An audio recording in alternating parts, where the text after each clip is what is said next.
the living shit out of the Indiana Fever. So Indiana Fever, and it's been my belief that they will freaking fire everyone. And I do believe this. So if you're a Fever fan and you're hoping they'll keep Caitlin Clark, it's my belief that when push comes to shove, there's no way they can let her get away. They will fire everybody and start over. That's my belief. I cannot imagine the level of fumbling the bag that would have to be done. What do you get when Gatorade tries to ride the Caitlin Clark wave but forgets who's actually paddling? A flaming PR disaster with extra electrolytes. The WNBA thought they had a slam dunk.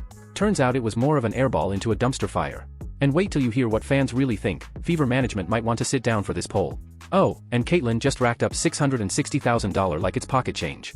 Grab popcorn, because this one's juicy. Caitlin Clark meant to the WNBA. Everything. She's changed the dynamic and history forever for women. I see a lot of young girls here today, and I see how inspired they are, and she's even gotten me back into basketball. I think she has brought attention. She did it for us. We had never watched, and we have become big fans. I don't think her contributions have been extreme as what people think they are. I think the league in itself has been getting better, and that's really what we should be focusing on. I think she's brought a lot of attention to the WNBA, and it's needed. I think it's great. I actually grew up watching the WNBA, so it's really exciting to see a resurgence. She meant everything. I never watched it before. Caitlin Clark isn't just playing in the WNBA. She is the WNBA for an entire new generation of fans who didn't even know what a Fever was 6 months ago. The way things are going, Indiana better start prepping a custody lawyer, because it looks like Caitlin's about to take half the fan base in the divorce. Example, and there's enough votes here. This is a good test to see how bad this would be. Swag put this out, and it's starting to make the rounds. I voted. Okay, Fever fans, answer this. If Caitlin leaves Fever, would you still support the Fever? We got 1,145 votes here. Nope, my bags are packed is far and away leading. These aren't casual fans either. These are diehards, converted, baptized, and fully immersed in the Church of Caitlin. They don't care about zip codes or team colors. Caitlin's the logo. Her jersey isn't a uniform, it's a GPS. Wherever she goes, they go. The loyalty isn't to Indiana, it's to her. The rest of the roster? Love them, respect them. We're letting her cook. Me dinner. I'm buying Powerade stock. Is it a play on like women shouldn't? No, they didn't do it on purpose. There's no way. How you came up with this and not in the back of your minds like, oh, they're just gonna be like, oh, it's women. She just needs to cook. Didn't think about that in the PR room. Look, I'm a big advocate of letting. But when the lights go down and it's time to choose between a franchise and the phenom who made you care in the first place, there's no debate. It's double C or bust. And Fever fans are sweating, because it's starting to look a lot like bust, not because Caitlin's underperforming. Oh no, she's doing exactly what she was drafted to do, bring attention, ratings, packed arenas, and oh yeah, help turn the sorry franchise into something resembling professional basketball. The problem is, the only person who hasn't seemed to notice that might be her coach. Listen, NBA players make 50% of revenues. WNBA players make 9%. And now the merch sales are up 500% and attendance is up, 40%. So they're going to get a raise. There's no question. And I don't really care that the previous 25 years, they didn't make a lot of money or lost money. I don't care. They're in the middle of a negotiation and they're on a heater. So it doesn't really matter. I've said this before. I made an investment for 5 years and it lost money. And I got about 6 months left in the investment. And in the last 6 months, they started making cash. I'm not bailing on the investment. I want to finally get my money back.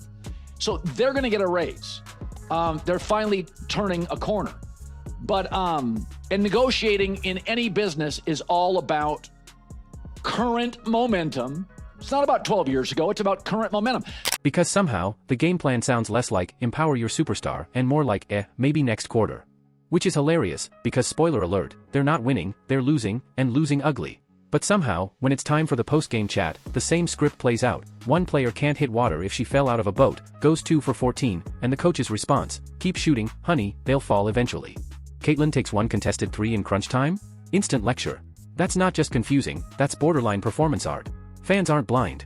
They see what's happening, and they're not sticking around to watch a slow-motion sabotage of the only reason they bought tickets in the first place. The message is loud, clear, and repeated more times than a WNBA highlight on ESPN3, if Caitlin leaves, we leave. Caitlin Clark is a media driver. She is a ratings driver.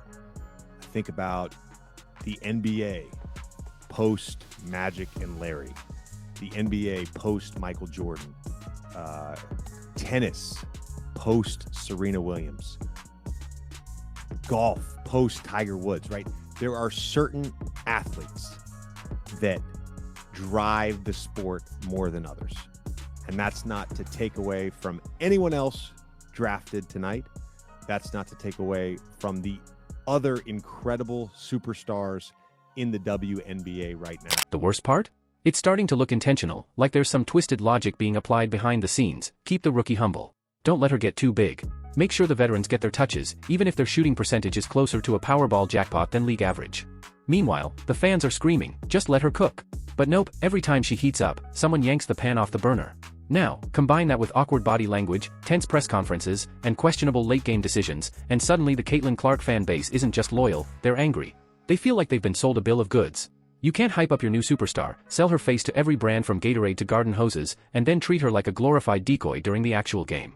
That's not strategy, that's sabotage in slow motion. So, what happens if she leaves? Simple. The WNBA experiences the largest fan exodus since the invention of streaming services. One day, you're playing in front of packed houses and record-breaking viewership. The next, it's crickets, and reruns of Ninja Warrior are pulling higher ratings. Because this isn't just fandom, it's a migration. And Caitlin Clark is the monarch butterfly. These people aren't packing Fever merch, they're packing portable allegiance. And they don't care if she ends up in New York, Las Vegas, or the Bermuda Triangle, they're following. Doesn't matter if the team changes names, cities, or suddenly rebrands as the Toilet Paper Tornadoes, if CC's on the roster, they're all in. It's not just a trend, it's a full-scale phenomenon, and Fever management should be terrified. See, these fans aren't trying to be dramatic, they're just stating the facts. Caitlin's the reason they even gave the WNBA a chance. It wasn't the league's marketing. It wasn't the flashy promos or the Instagram reels. It was one Iowa kid with Steph Curry range, insane court vision, and the charisma of a late-night talk show host. She made women's basketball must-see TV. Now imagine voluntarily sidelining that. It's like discovering a gold mine and then deciding to pave over it to build a strip mall. It makes zero sense, and the investors are furious. And yes, fans love the rest of the squad. Nobody's trying to erase the rest of the roster. The t-shirts don't bother me. But why do you take a shot at the Golden Goose, Caitlin Clark? You guys were flying before she arrived on one of those airlines that made you pay for a cup of water. One of those airlines that is the planes are the color of a highlighter. Now you're flying private.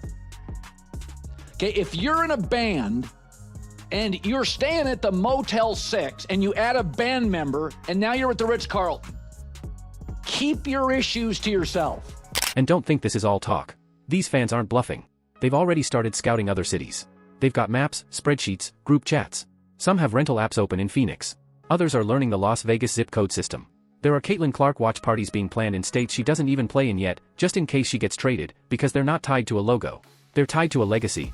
They didn't fall in love with Indiana basketball. They didn't even know what a Fever was 6 months ago. It's not just fandom, it's a hostage situation. Fever management had one job: don't screw this up. And yet here we are, watching as they seemingly try to break the only thing that's working. Caitlin Clark fans didn't come this far just to be ignored, and they're not going to quietly cheer for her while she's reduced to a glorified ball shuttler. So yeah, when people say they'll leave if she does, believe them. Because for them, Caitlin Clark isn't a player, she's the product. The entire ecosystem revolves around her. Take her out of Indiana, and that team's back to being just another name in a box score. Put her anywhere else, and that city instantly becomes the epicenter of WNBA fandom. Fans aren't being emotional. They're being realistic. They don't know the Fever anything. They gave the team a chance because of Caitlin. They stayed because of Caitlin. And they'll leave because, well, Caitlin might not stick around if the current nonsense keeps up. Maybe stop treating her like a side character in someone else's drama, because if she walks, it's not just a trade. It's an extinction-level event.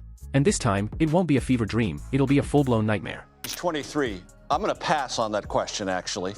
WNBA star Caitlin Clark is transforming women's sports. She fills arenas night after night, and her games have smashed TV viewership records. And if you watch Clark play, well, it's not hard to figure out why. She makes deep three-pointers look easy. And like all stars, wants the ball when the game is on the line. Sounds like Stephanie White's coaching philosophy is less develop your superstar and more micromanage her into irrelevance. At this point, it's not even subtext anymore, it's barely coded Morse code blinking across every press conference. Caitlin Clark was never my pick. Sure, she smiled for the cameras and talked about adjusting systems, but now that the season's rolling, it feels like she's trying to shrink Caitlin into the exact kind of quiet, deferential, don't rock the boat player the old guard can tolerate. But here's the kicker, Caitlin Clark isn't built for the back seat. She's not an accessory to some outdated game plan held together by gum and vibes. She's the engine, the GPS, the Spotify playlist, and the reason the car even started in the first place. And yet, game by game, you can practically see Stephanie White handing out emotional speed bumps and strategic U-turns like she's directing traffic instead of running an offense. It's wild because this isn't even about subtle disagreements on play style anymore. This feels personal, like the kind of energy you give someone who was dropped into your house by corporate, and now you're forced to host the dinner party with a smile. Except in this case, the dinner guest is cooking 5-star meals, paying the rent, and somehow still getting told to just relax and pass the salt.